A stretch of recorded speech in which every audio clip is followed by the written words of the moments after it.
سلام دوستای گلم، امیدوارم که حالتون خوب باشه. خیلی خوب دوستان، اون لباسی بود که من گفتم که میخوام با ترکیب خز و کاموا ببافمش و فکر میکنم دیگه دیده باشین این لباس رو که کت لوسی هست اسمش، حالا ترکیب خز و کاموا هستش. من خیلی گشتم اون خزی که لوسی برای لباسش استفاده کرده رو پیدا کنم، ولی متاسفانه نتونستم پیدا کنم و خزی که من پیدا کردم خز خوشگلی هست ولی اون جنسه نیست. اون خز خرگوش بهش میگن. حالا شما میتونید فکر کنم پیدا کنید. البته من پیدا کردم اون رنگی که خواستم، من رنگ شکلاتی خواستم پیدا نکردم و رنگ خاکی روشن بود و به درد کار من نمیخورد. و این خزم بچه خز خیلی ضخیم نگیرین، چون وقتی که دورش رو میبافین این بافت ها پیدا نیستش. حالا من یه خز ضخیم گرفتم، بیارم نشون بدم بهتون. من اول این خز رو سفارش دادم چون آنلاین بود، نمیدونستم که قرار اینقدر خزاش بلند باشه. بعد وقتی که یکم از اینو چیدم و شروع کردم به بافت، دیدم اینقدر این خزا بلند هست که اصلا اون بافتی که من انجام میدم اصلا تو کار پیدا نیست. پس حتما تو انتخاب پارچه خزی که میخواین بخرین دقت کنین و خز کوتاه باشه. به این صورت خز خرگوش هم که کامل کنار هم هست. حالا من یه لباس خز خرگوش دارم، بهتون نشون بدم منظورم کدوم خز هستش. من یه لباس دارم خز خرگوش هست، این هستش. این لباس، این اون خزی هست که لوسی برای ژاکتاش استفاده میکنه، برای کتاش، که این جنس هست که لباسش هم زیاد هست و خزش هم کوتاه هست. این خیلی خوب هست به خاطر اینکه لایه‌ای که به این بهش وصل شده، لایه زیر این خیلی جنس محکمی داره و وقتی ما داریم قلاب بافی میکنیم خراب نمیشه. ولی این جنس ظریف هست و من خیلی با احتیاط بافتا رو انجام دادم چون خیلی راحت ممکنه پاره بشن. حالا من چسب و اینا سفارش دادم، چسب پارچالا که اومد، میخوام اگه شد یه لایه‌ای از چسب و پارچه بزنم که اینا کارم محکم بشه.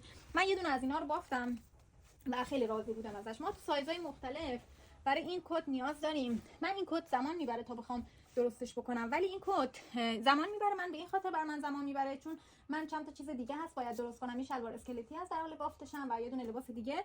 شما هم دوستان توی کامنت ها درخواست کرده بودن و من باید اونا رو ببافم. به خاطر همین بعد از اینکه اون دو تا رو بافتم اینا رو هم میبافم. این یکی به خاطر اینکه ما توش خز خیلی زیاد استفاده میکنیم خیلی زود بافته میشه، یعنی کار زیادی برای بافتن نداره. میتونید صبر کنید وقتی من تمام پارتا رو گذاشتم در آخر شروع کنید به بافتن، چون اصلا مشخص نیست که من که این کار رو ببافم چون کارهای دیگه برای بافتن دارم که باید اونا رو انجام بدم. ولی خب سعی میکنم بعد از اینکه اون دو تا کاری که تو اولویت هست درست شد، بعد اینو بذارم بعدی. و اول برای اشکی که میخوام در بیارم، ما تو سایزهای مختلف این اشک رو در میاریم، تو سایز بزرگ و کوچیک. و جوری که من در آوردم حالا بهتون بگم، خیلی راحت بود در آوردن این اشک. یا این خودکار بیارم چرا دیگه، ببخشید اگه اونقدر فکر نمی‌کنم نور، به خاطر اینکه من بیشتر این ویدیوها این روزا دارم میگیرم تو شب ویدیو میگیرم، با اینکه دو تا نور هم بالای سرم هست ولی باز فکر میکنم اونقدر که باید نور کافی ندارم. ولی خب اینا رو در حال حاضر مجبورم فقط شبا آموزششون رو بذارم به خاطر اینکه روی میز جا ندارم، میزم خیلی کوچیک هست و من مجبورم رو زمین باشم که در طی روز خونه شلوغ هست و مجبورم شبا ویدیو بگیرم. خب برای در آوردن این اشک رو بریم با هم دیگه در بیاریم. من یه دونه در آوردم. یه چیزی تو خونه پیدا کنین که حالت اشک باشه. اگه پیدا نکردینم اصلا مهم نیست. حالا بهتون میگم اشکی که من در آوردم. خب اول من یه دونه خط میکشم اینجا. خب این تقریبا میشه گفت وسط کارمون هست برای اشکایی که میخوام در بیارم. این خط رو که کشیدم وسطش رو مشخص میکنم. هر چقدر دور این خط من وسطش رو مشخص میکنم. مثلا یه خط زوج میذارم، مثلا 14 سانتی متر گذاشتم، وسطش میشه 7 سانتی متر. پیدا میکنم. بعد بستگی داره من میخوام اشکی که درست کنم چقدر بلندی داشته باشه، چقدر بزرگ باشه. مثلا من 10 سانتی متر پایین میذارم. بعد این خطی که وسطش رو مشخص کردیم و به اینجا وصل میکنیم. خب بعد اینو هم به اینجا وصل میکنیم. حالا همین قد که اومدیم پایین 10 سانتی متر، 1 سانتی متر من بهش اضافه میکنم. اگه هم همون قد باشه باز مدل‌های مختلف اشک رو میتونین داشته باشیم. صاف از همینجا میرم بالا. حالا ما نیاز داریم که حالت نیم دایره با دستامون، حالت نیم دایره اینو خیلی راحته بچه‌ها.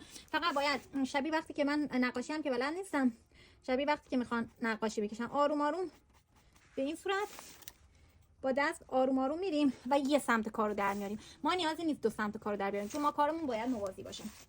ما یه سمت کارو که در بیاریم سمت دیگه.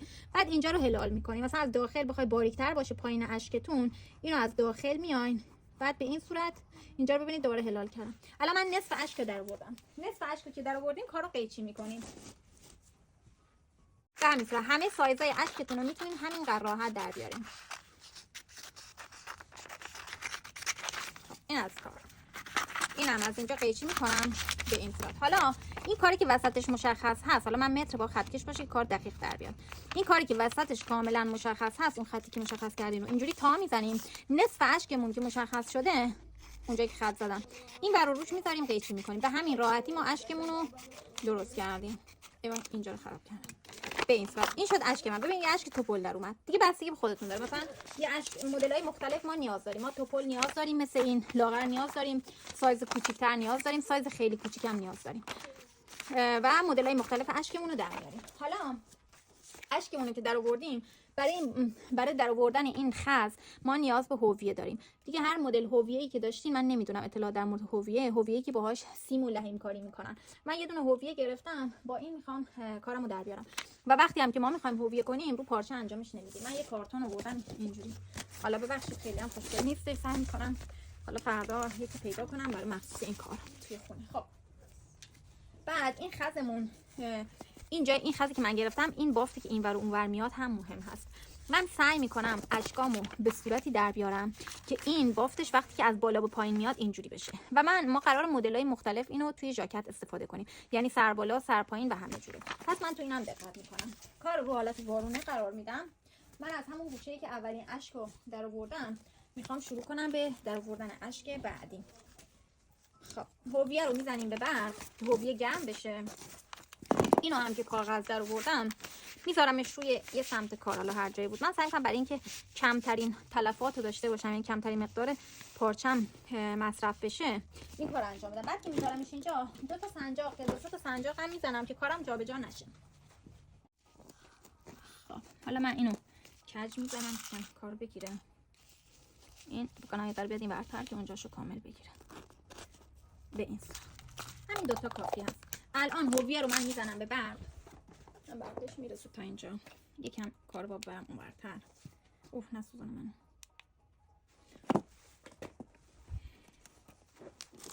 خیلی خب دوستان این گرم شد. الان من دستم رو روی این قرار میدم. اینجا هم یه دونه این دوتا رو زدم که کار در نیاد و من شروع میکنم اینو در میارم. به همین صورت آروم میذارمش کنارش، کم کم به این راحتی. این خودش، این با حویه هم که این کار انجام میدیم دیگه، اون کار ما شبیه وقتی از سردوز میکنیم لباس رو، خودش باعث میشه که این کار دیگه نخکش نشه. فقط مراقب باشید انگشتاتون بهش نخوره، چون خیلی عجیب غریب داغه که قشنگ سوراخ میکنه. حالا دما رو من خیلی بردم بالا.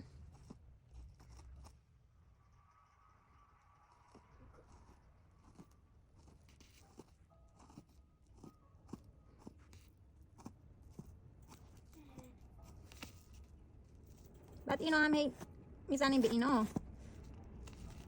که این پارچه ها رو جذب نکنه و کارمون راحت بتونیم اینو حویه کنیم.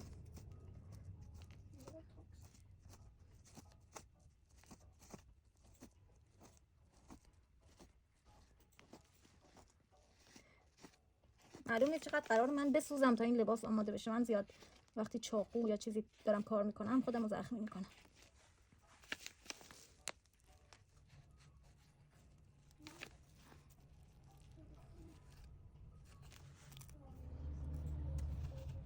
خب الان دیگه تقریبا من اینو در آوردم.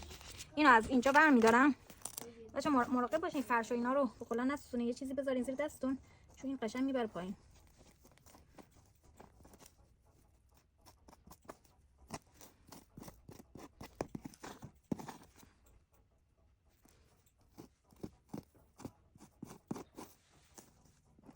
من ویدیوها رو میذارم رو سرعت بالا. اگه براتون سرعت زیاد بود میتونید از تنظیمات سرعت رو بیارین پایین، چون ممکنه بعضیا خسته بشن ویدیوها رو طولانی میذارم. چون قبلا خیلی طولانی میذاشتم ولی الان دیگه سرعت رو میبرم بالا. هر کسی که براش سرعتش بالا بود از تو تنظیمات بالا میتونید تنظیم اینو کمتر کنید، سرعت رو بیارین پایین‌تر و آرومتر با فاصله های خیلی کم. چون این پارچه من ظریف هست، من یکم میارم داخل تر چون نمیخوام این پارچه پاره بشه. یه دونه نقطه یه دونه میذارم این وسط. من حدودا نیم سانتی متر فضا گذاشتم بینشون. نیم سانتی متر فضا از اینجا تا اون لبه پارچه رو منظورم است. بعد اینا رو با فاصله کوچیک، ببینید فاصله ها رو بهتون با میلیمتر میگم چقدر است. اینو اینجا دور تا دور کار رو من حویه میکنم.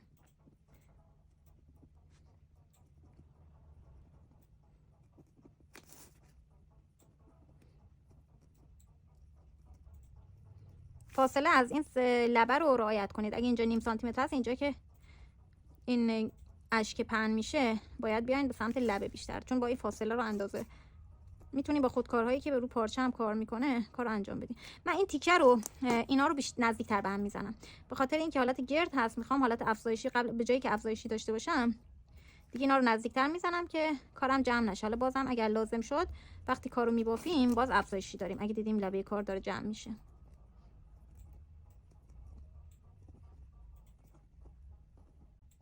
من حالا این خودکار برای پارچه رو پارچه کار میکنه سفارش دادم تا برسه اون موقع خودکار میزنم، نقطه میذارم که دیگه خیلی دقیق تر بشه. حالا تا برسه من یکم از کارو ببافم. اینجا میذارم. خیلی خب بچه‌ها ببینید همه اشکار به همین راحتی ما میتونیم به همین صورت در بیاریم. حالا دیگه بریم با هم دیگه بافتش انجام بدیم. بافتشو میبرم رو میز که نور کافی داشته باشیم و به راحتی متوجه بشیم. خیلی خب بچه‌ها بریم با هم دیگه بافتشو انجام بدیم. خب بعد از اینکه هویه کاری رو انجام دادیم به این صورت، من گفتم چون جنس این پارت اینجا ضعیف هست من اینو خیلی اومدم داخل که کارم خراب نشه.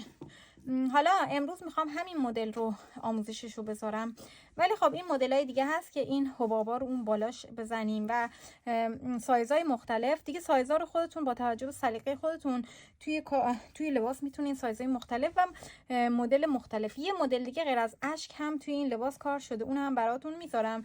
ولی خب الان اشک رو بهتون یاد دادم چطوری در بیارین. سایزهای مختلف میتونین به راحتی این اشکا رو درست کنید، سایز کوچیک و حتی خیلی بزرگتر. حالا امروز بریم اینو انجام بدیم. حالا اطلاعات برای نخ. نخی که من استفاده کردم ترکیب 2 تا رنگ نخ استفاده کردم. این فور سیزن برایتن هستی که 50% کتان 50% اکریلیک هستش. اینم مید ویت لاو هست، کنم رنگ شکلاتی کوکائو داده و شکلاتی، تقریبا میشه گفت رنگ شکلاتی کاکائویی. اینم رنگ شکلاتی هست و درصدش هم 60% کتان 40% اکریلیک هست. من یه دونه نخ قبلا داشتم، حالا جایگزین این که جینز یارن آرت هستش میتونین جایگزین نخش رو بخواین، یا آلیس کاتان گولد هستش جایگزین این. من یه دونه اگه اشتباه نکنم حالا توی توضیحات می نویسم براتون اگه دقیق گفته باشم باید سرچ کنم تو اینترنت. قبلا یه نخی سفارش دادم جینز یارن آرت پلاس بود، این دقیقا شبیه همون هست. حالا باز هم نگاه میکنم و تو توضیحات می نویسم که اگه بخواین جایگزینش رو داشته باشین فکر کنم همون جینز پلاس هستش که همین کیفیت رو داشت و دقیقا هم همین سایز نخ بود و 60% کتان 40% اکریلیک بود. من ترکیب 2 تا نخ رو قاطی کردم و با هم دیگه بر بافت این لباس استفاده میکنم. قلابی هم که من استفاده کردم برای دوردوزی این خزها سایز 5 میلیمتر هست. برای رج بعدش که پای کوتاه زدم، برای اینکه قلاب سخت فرو میره داخلش 4 یا 4.5 بستگی داره کدومش فرو بره، من تو اونا استفاده میکنم. برای رج آخرم فکر کنم 4.5 استفاده کردم. خب حالا میریم با هم دیگه. بعد من خودم کلا راحت ترم که بافت دور کارم رو بافت پای وصل از سمت زیر بزنم. شما اگه این مدل بافتی که من انجام میدم رو دوست ندارید میتونید همون بافتی که انجام میدن بافت پای کوتاه برگشتی رو استفاده کنین. من هم اون حوصله‌ام نمیشه، چونی که اینو زیاد زدم این خیلی قشنگتر میشه و راحت. اون خیلی باید مراقب باشی که اون نخه صاف و مرتب و یک دست باشه. و اینکه من اونم راستش امتحان کردم روی این اولی دیدم کارمو لول کرد، بخاطر که خیلی از اینجا اومدم داخل دوباره بازش کردم همون بافته که همیشه انجام میدم رو انجام میدم. خب کارمون رو میاریم رو حالت وارونه کار، یه دونه گره میزنیم به این صورت. این از گره. حالا رو حالت روی اصلی زیر کار هست، قلاب فرو میکنیم داخلش. این نخو میگیریم، من خیلی باید با احتیاط اینو ببافم که این خراب نشه. به این صورت از تو این در میارم، فقط از سمت زیر بافته میشه. یه زنجیره میزنم، این پای وصل از سمت زیر ما قلاب میاریم بالا، نخ میگیریم میبافیمش. پای وصل معمولی از رو بافته میشه، از رو اینجا فرو میکنیم نخ میاریم بیرون. پای وصل از سمت زیر از این ور بافته میشه و همون سمتی که قلاب همیشه حرکت میکنیم قلاب بافی میکنیم به همون سمت نرمال بافته میشه. از سمت زیر قلاب فرو میکنم، از اینجا نخو میگیرم، از اونجا میارم بیرون، نخ که آوردم بیرون از توی اون خارج میکنم. یه پای وصل، یه زنجیره، دوباره میرم حفره بعدی، یه پای وصل از سمت زیر و یه زنجیره میزنم. میرم حفره بعدی و هر جایی دیدم کار داره جمع میکنه خودشو که اگه من این حفره ها رو فاصله دار انداخته باشم کار یه ذره داشت جمع میشد، اون خونه بعدیشو 2 تا پای وصل میبافم. حالا فعلا که کار خوبه، فکر میکنم این تیکه رو یه ذره فاصله ها زیاد باشن. حالا من میبافم پای وصل از سمت زیر یه زنجیره، پای وصل از سمت زیر یه زنجیره. کار به همین صورت تکرار میشه. بالای کار که دیگه گفتم حفره ها رو به هم دیگه نزدیک تر کردم که خودش حالت افزایشی کار بافته. میبینید این چقدر ظریف هست و چقدر راحت کار گشاد میشه، ولی چون خز هست اون بر کار مشخص نیست خوشبختانه. ولی تا من این چسب بیاد که من سفارش دادم، حالا ببینم چطوری میشه. اگه به چسبه من چسب بزنم اون استفاده کنم.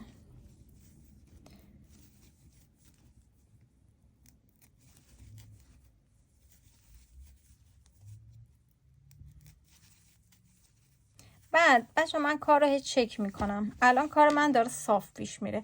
وقتی داره صاف پیش میره یعنی مشکلی نیست، یعنی فاصله هایی که گذاشتم رعایت خوب بوده و کارم جمع نشده. اگه دیدم کارم خودش رو جمع کرده یعنی فاصله هایی که هویه کاری کردم زیاد بوده و نیازه که ما مثلا توی اون حفره به جایی که یه پای وصل بزنم یه زنجیره، یه پای وصل دیگه هم اینجا بزنم یه زنجیرم بزنم. ولی فعلا که کار من داره صاف خودشو میره بالا یعنی اندازه دقیق بوده و نیازی نیست. من قرار بود اندازه فاصله هایی که گذاشتم هم بهتون به میلیمتر بگم، یادم رفت. حالا بستگی به سایز نخی هم که استفاده میکنید داره. حالا اینو بخوام به میلیمتر بگم، این میشه نیم میلیمتر هست بین این. اون بالای کار اینجا هم نیم میلیمتر هسته، بعضی جاهاش یه ذره بیشتر است. فاصله شون نیم میلیمتری گذاشتم. برای من که الان دارم میبافم با فاصله نیم میلیمتر فعلا که خوب هستش.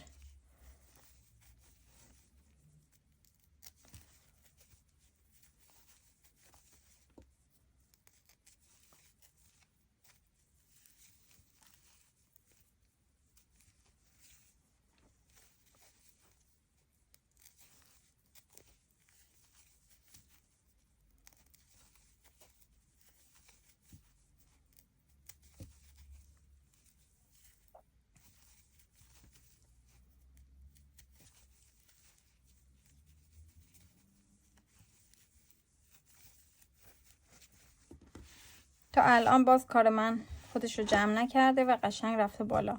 من هی چک میکنیم اندازه رو، چونی که نیم میلیمتر گذاشتم کار من فعلا خوب در اومده. شما هم به همین صورت دستگیر سایز قلاب و چیزایی که استفاده میکنین به فاصله نیم میلیمتر بذارین که برای من الان خوب در اومده. احتمالا برای شما خوب در اومد، چون دونه قبلی هم که بافتم با همین فاصله بود کار خوب در اومد و خودش رو جمع نکرد. حالا اگه دیدم بالای کار داره خودش رو جمع میکنه افزایشی دارم، ولی خب اینم هنوز خوبه. همچنان فکر نمی کنم نیازی باشه افزایشی فعلا داشته باشم.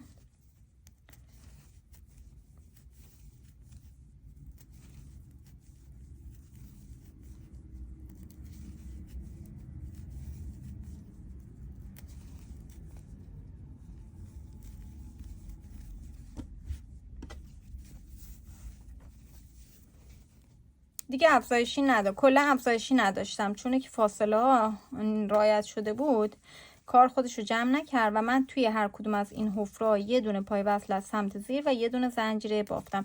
تا آخر رج میبافیم کار رو دیگه به این صورت. ولی برای شما اگه فاصله ها رعایت نشده باشه دیدین کار خودش رو جمع کرد یه دونه مثلا افزایشی داشته باشین، ولی اگه همون فاصله نیم میلیمتر گفتم بذارین دیگه کار خودش رو جمع نمیکنه. اینو تا آخر میبافم برمیگردم رج دوم. خب دوستان من به آخرین حفره به آخر رج رسیدم. الان تو حفره اول که کارو شروع کرده بودم یه دونه پای وصل از سمت زیر میزنم، یه دونه هم زنجیره میزنم و همونجا که دارم رو حالت وارونه کارو میرم جلو. اینجاها تو هر کدوم از این حفره اگه دقت کنین تو این حفره 1 و 2 تا نخ هست، تو این حفره 2 تا، تو این حفره 2 تا، تو این حفره، تو هر کدوم از این حفره ها 2 تا هست. ما الان تو حفره اولی تو اولین نخ 2 تا تو حفره اولیه ما تو اولی میبافیم. ما جایی که افزایشی نداریم یکی از حفره ها رو میبافیم، یکی از این یکی از نخ‌ها رو میبافیم. 1 2 تا نخ هست تو این حفره رفته. جایی که افزایشی داریم 2 تا نخ رو میبافیم، یعنی یکی تو این نخ پای کوتاه میزنیم، یکی تو این یکی نخ. حالا دونه بعدی فقط تو یکیش میبافم، یعنی این یکی دو لایه نخی که تو این حفره است، دو لایه اولی رو بافتم، اون دو لایه رو رها میکنم. میرم بعدی رو میبافم. الان بعدیشو میبافم دوباره. اینجا افزایشی دارم دیگه، کار مشخصه. وقتی خودش رو اینجا ببینید اینجوری. الان که بعدی رو بافتم، تو حفره بعدی که 2 تا لایه نخ رفته، لایه اول رو رها میکنم، لایه اونوریش رو میبافم، یعنی انگار یک درمیون دارم افزایشی ایجاد میکنم. الان این 2 تا لایه رو میبافم، هم این لایه رو میبافم، هم لایه بعدی رو میبافم. الان دوباره تو این حفره‌ای که 2 تا لایه نخ هست، 2 تا دو لایه است، من نخم دو لایه، دو لایه اینوری، دو لایه اینوری. 2 تای قبلی رو بافتم، تو بعدی اولی رو رها میکنم، فقط 2 تای بعدی رو میبافم، تو این پای کوتاه میبافم. الان دوباره اینجا، الان من دوباره نیازی نیست به این صورت نگاه. اگه خودمون نگاه کنیم اینجا متوجه میشیم انگار قشنگ بالا سر همین هست و نیازی نیست الان من افزایشی بدم. من اینجا دوباره افزایشی نمیدم، انگار یک درمیون اومد تا رسید به اینجا. اینجا 2 تا رو یکی بافتم دوباره. اینجا بازم انگار نیازی نیست، قشنگ خودمون کار رو متوجه میشیم. یکی این که دقیقاً چسبیده به همون خط و اینکه کارمونم چیز نمیشه، جمع نمیشه. وقتی دیدیم داره جمع میشه افزایش داره. الان 2 تا رو من تو هر حفره یه دونه بافتم، تو این حفره میخوام 2 تا ببافم، یعنی یه دونه زیر این نخش پای کوتاه میبافم، یه پای کوتاه زیر نخ این وری، 2 تاش توی یه حفره است. 2 تا لایه نخی که داریم میبینیم اینجا افزایشی دارم. الان بعدی افزایشی ندارم، فقط زیر یکی از این لایه نخا پای کوتاه میبافم. بعدی هم فقط زیر یکی از این لایه نخا پای کوتاه میبافم. کارم هم چک میکنم که کار خودش رو جمع نکرده باشه.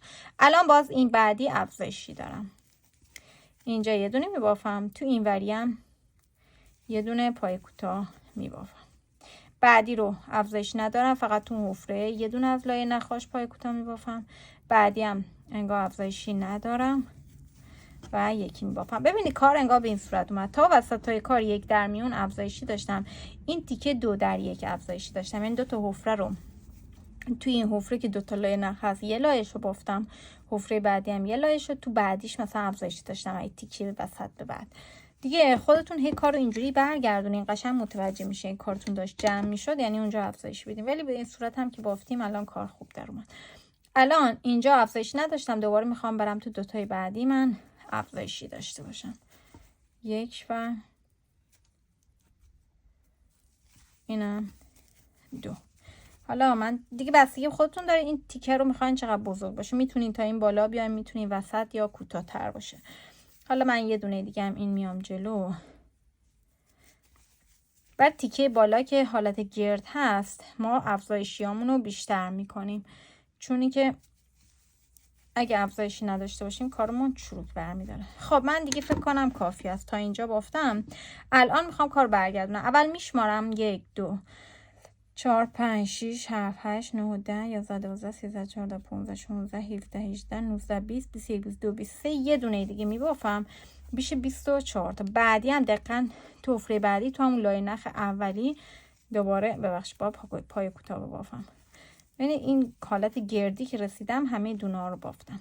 حالا یه زنجیره میزنم، این کارو برمیگردونم. 2 تا زنجیره میزنم، کارو برمیگردونم. الان میرم توی پای کوتاه، توی حلقه پشتی این، تو حلقه پشتی این پایه کوتاه میبافم، ببخشید تو حلقه پشتی این حباب میبافم. خب این اولی که 2 تا زنجیره زدم راه میکنم، میام تو بعدیش یا هم تو همون یه دونه پایه بلند میبافم، یه دونه اول ببخشید گفتم پای کوتاه، تو حلقه پشتی پایه بلند میبافم، بعد بین این پایه بلنده دور این پایه بلنده حباب میزنم. نخل قلاب دور این پایه بلنده نخ میارم بیرون، نخل قلاب دور پایه بلند 3. یه بار دیگه هم انجام میدم 4. نخل قلاب از تو همه خارج، یه زنجیره میزنم. 1 2 2 تا پایه راه میکنم، میرم تو حلقه پشتی پایه بعدی پایه بلند میبافم و بعد دوباره بین این پایه بلنده حباب میزنم. آخر نفهمیدم اسم این پاف هست یا حباب. حالا دیگه من یه جا میگم پاف یه جا میگم حباب، ولی خب دقیقا نمیدونم کدومش الان. بچه ها من بعد از هر حبابی که بافتم یا همون پاف یه دونه زنجیره زدم، 2 تا خونه راه کردم و توی بعدی حباب زدم و کارم جمع نشده. ولی اگه شما دیدین با این کار اون کارتون رو وقتی میذارین پایین حالت چروکی دیگی شده، به جای یه زنجیره 2 تا زنجیره بزنین بعد 2 تا خونه راه کنین. حلقه پشتی بعدی پایه بلند میبافم و روی دور این پایه بلند رو من پاف میزنم به این صورت.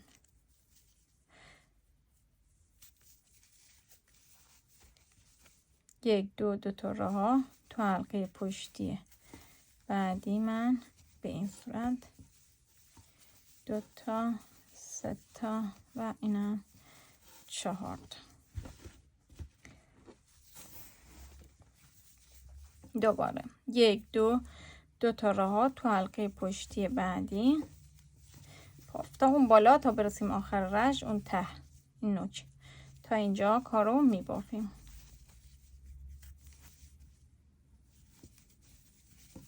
حالا یه دونه راه میکنم دقیقا میام رو نوک این یه دونه پایه بلند میبافم به این صورت.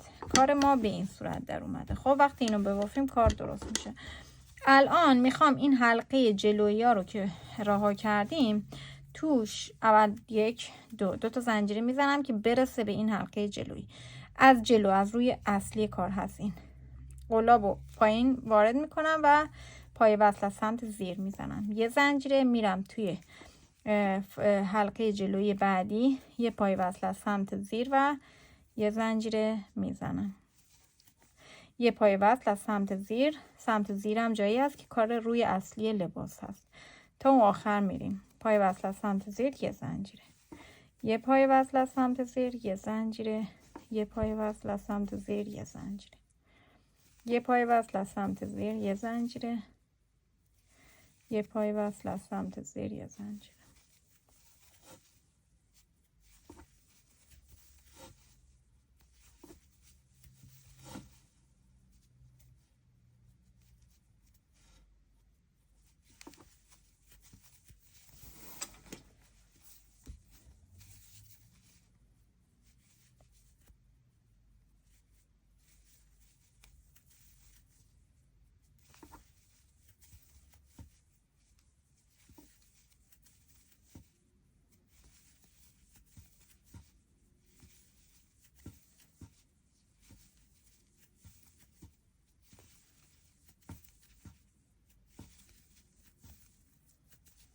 خب دوستان به آخر رش که رسیدم دیگه یه زنجیره رو هم که زدم الان نخ رو قیچی میکنم به این صورت. از تو این میکشمش بیرون و این کار رو محکم میکنم. حالا کار به این صورت هستش. قشنگ کار ما نه جمع شد نه چروک شد نه هیچی.